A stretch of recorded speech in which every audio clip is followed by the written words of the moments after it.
Welcome back. Please like, share the video, and subscribe to the channel. Hey, Jamie. Really serious news update today, isn't it? Yeah, Alex, it's a very sad one coming out of Syria. We've got news about a recent attack. President Trump has announced he's promising strong action, or retaliation, after a deadly ambush by ISIS. That's right. It happened on December 14th. 2 American soldiers and 1 civilian interpreter, a person who helps translate, were tragically killed. It's truly heartbreaking. Wow, that's just terrible. So ISIS ambushed a U.S. military patrol, right? An ambush means they attack them by surprise. Exactly. You know, U.S. forces are in Syria to advise and help local partners. They're trying to fight against the remaining ISIS groups in that area. And President Trump expressed a lot of grief and sadness. He sent his deepest condolences to the families of those who lost their lives. He also strongly condemned the act, calling it an act of terror. He said the U.S. will absolutely not accept this kind of aggression against its people or interests. So what does this strong action or retaliation mean exactly? Has he given any specific details about how they'll respond? Not specific details yet, Alex, but his strong words suggest a very robust and decisive response is coming soon. The main goal is to weaken ISIS even more. Right, and to stop them from attacking again, especially against U.S. and allied forces operating there. Exactly. It's a stark reminder that keeping things stable and secure in the Middle East is still a huge ongoing challenge. Absolutely. Our thoughts are definitely with the families of those who made the ultimate sacrifice serving our nation. Hey everyone, and welcome back to Global Updates. Jamie, it's December. The lights are up. Everyone's thinking about holidays, right? Exactly, Alex. It's such a festive time. But I hear we have some serious news from Germany today. That's right. German authorities made a really important announcement this week, on December 14th. They said they successfully thwarted, which means they stopped, a major plot. Wow, stopped a plot? What kind of plot was it, and what was the target? Well, it was an Islamist-backed plot, and a target was a Christmas market within Germany. They didn't share the exact location or how many people were involved because investigations are still ongoing. A Christmas market? That's truly shocking, especially during this time of year when so many families are out enjoying themselves. Exactly. These public gatherings, especially during holidays, have historically been targets for extremist groups, so European nations are always extra careful this time of year. So security services acted very quickly then? Absolutely. Officials confirmed that thanks to their swift action, the plan never actually materialized, meaning it didn't happen. No attack occurred. That's such a relief to hear. It really highlights how important it is for our security agencies to be constantly vigilant, doesn't it? It really does, Jamie. This incident will likely lead to even more security checks and reviews for public spaces across Germany, and probably other European countries too, as the festive season continues. Right. It's a reminder to appreciate the hard work of those keeping us safe. Thanks for breaking that down for us, Alex. My pleasure, Jamie. Stay safe, everyone. Hey, Jamie, thanks for joining me today. We have some important news to share. A bit serious, but with a crucial update. Definitely, Alex. What's happening? I'm ready. So, yesterday, December 14th, there was a really concerning event at Brown University in Providence, Rhode Island. The campus was put on lockdown. Oh, wow. I think I saw a headline about that. Was it an active shooter situation? That sounds terrifying, especially during final exams. Exactly, Jamie. Reports came in about an active shooter on campus, right when students were busy with their final tests. Can you imagine the fear? I really can't. That's just awful. So what happened next? Did the police get there quickly? They did, thankfully. Authorities responded incredibly fast, which is the good news here. And later, officials confirmed that a suspect was taken into custody. Oh, that's a huge relief. So the immediate danger to students and staff is over. That's really important for everyone listening. Absolutely. The immediate danger is gone, which is great. What we don't know yet are the full details about any injuries or worse. The university community is dealing with the aftermath, you know. Right, so the investigation is just beginning to find out more. And I'm sure the university is offering support for everyone. Precisely. They've made crisis support and counseling services available to everyone on campus. It's a truly tragic incident, and it really adds to the ongoing concern about school violence in the United States. It really does, Alex. But hearing the suspect is caught brings some peace, at least for now.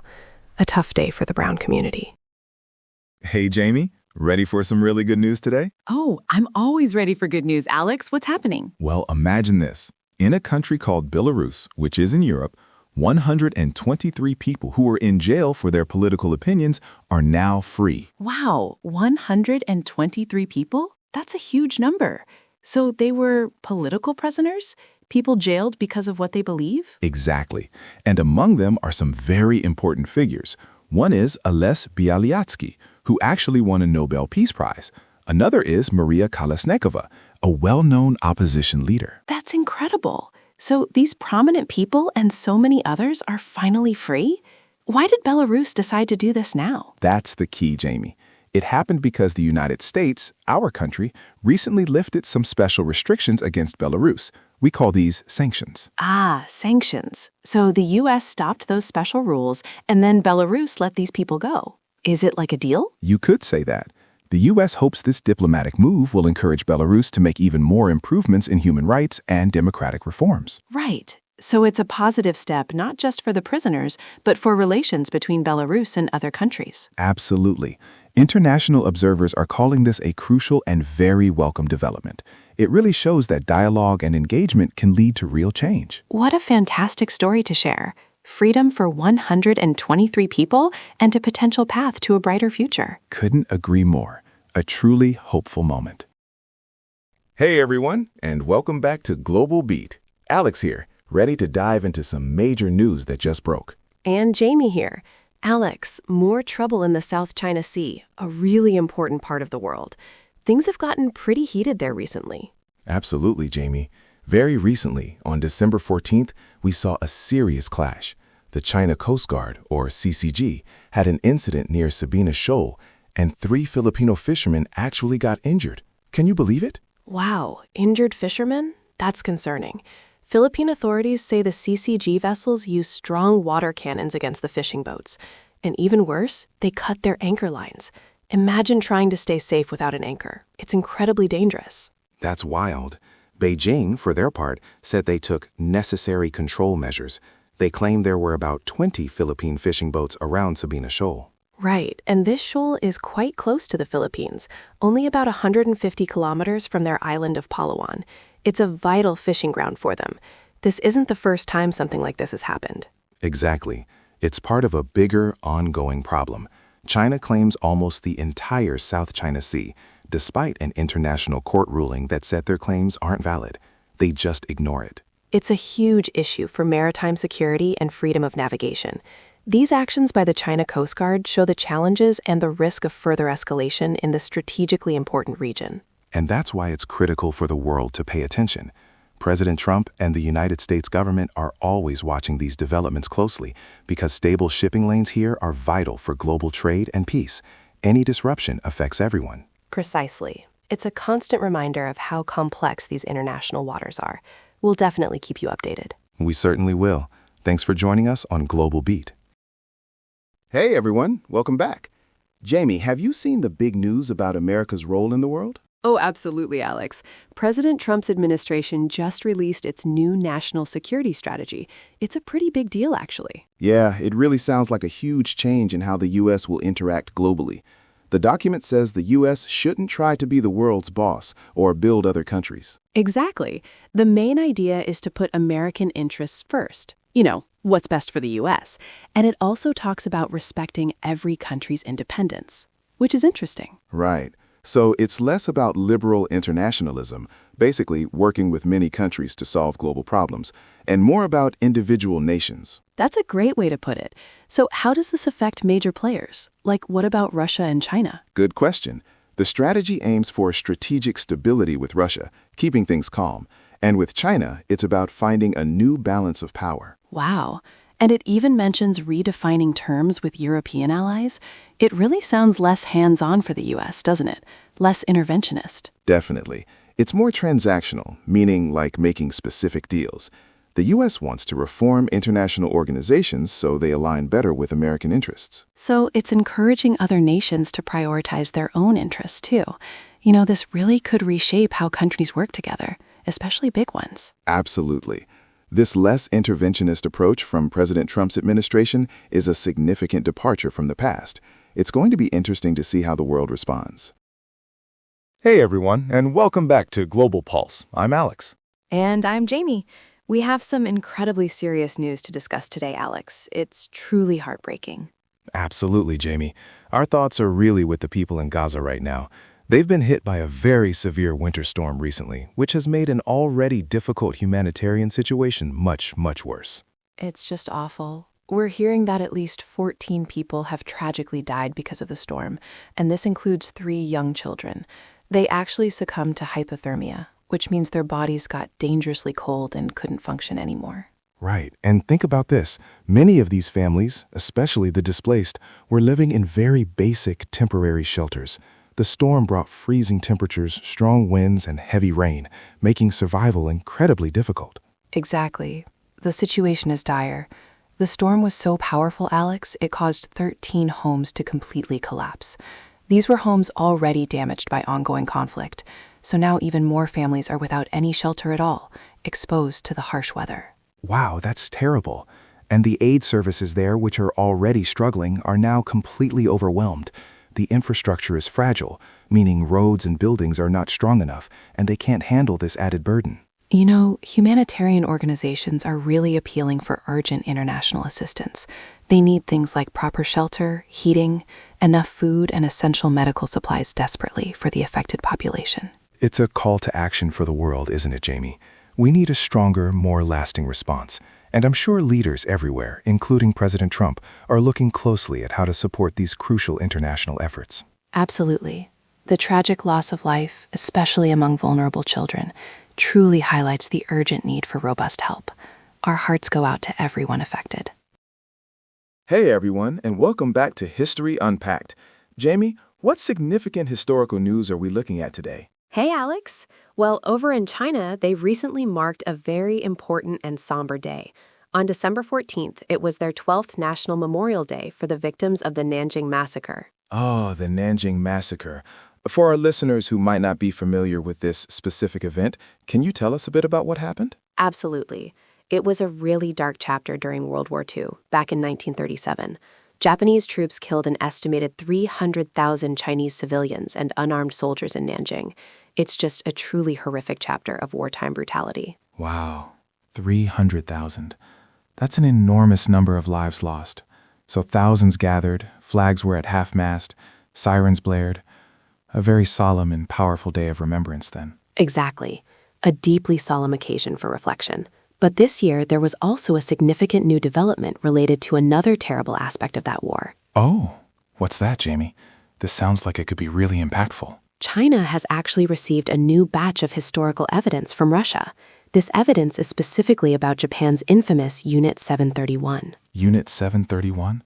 That name alone sounds chilling. For our ESL learners, what exactly was that unit responsible for? It was a Japanese biological warfare unit, Alex. They conducted truly horrific human experiments during World War II. It's a dark part of history often less known than other wartime atrocities. Unbelievable.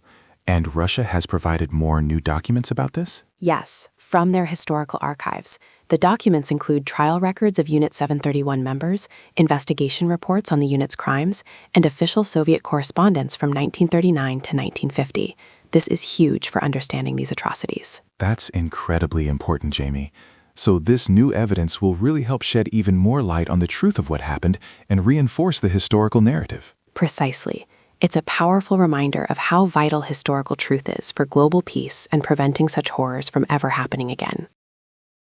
Hey everyone, and welcome back to World Watch. I'm Alex. And I'm Jamie. Today, big news from Southeast Asia, shaking things up in Thailand. Absolutely, Jamie. Thailand's prime minister just dissolved parliament. That means new elections are coming very soon. Wow, a sudden move. On December 14th, Thailand's leader called for these snap elections. Why, Alex? The government says it's to return power to the people and fix internal political problems, hoping to make things more stable. I see, but is there more? I heard about border problems. Exactly. This political change happens during a tough time. Thailand is having serious border clashes with its neighbor Cambodia, fighting over land. So dissolving parliament is connected to these fights. Makes sense. Is anyone helping to stop it? Yes, diplomatic efforts are happening. Even President Trump has been involved, trying to de-escalate the situation between Thailand and Cambodia. That's good, but it sounds like the problems aren't fully solved yet. You're right, Jamie. Tensions are still high, risking bigger problems in the whole region. So these new elections in Thailand will likely be all about security and dealing with Cambodia. Absolutely. Political parties will focus on national security and foreign policy. It's a very important election for Thailand. Thanks for breaking that down, Alex. Super important for our listeners. My pleasure. Stay tuned for more World Watch updates. Hey everyone, and welcome back to Global Chat. Jamie, I've heard some interesting news from around the world today. What have you got for us? Oh, I sure do, Alex. Imagine being the president of a country and then getting citizenship in another country. It's quite a story. Wow, that's definitely a unique situation.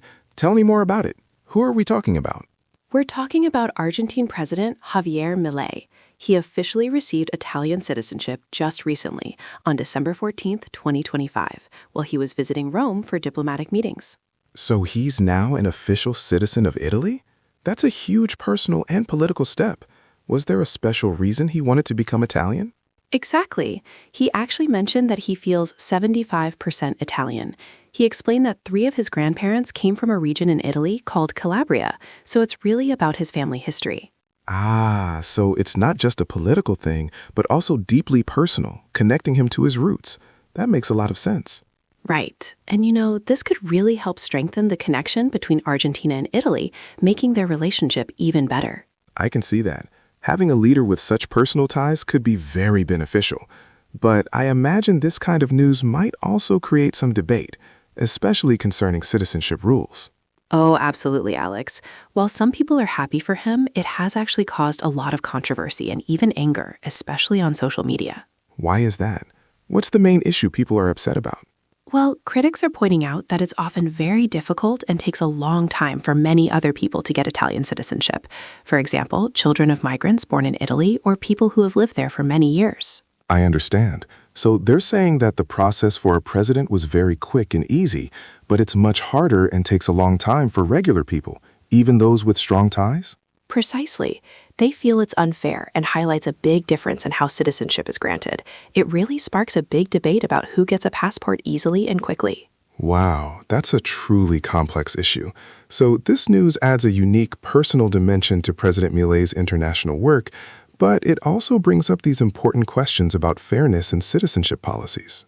Exactly. It's a very unique situation that definitely gets people talking.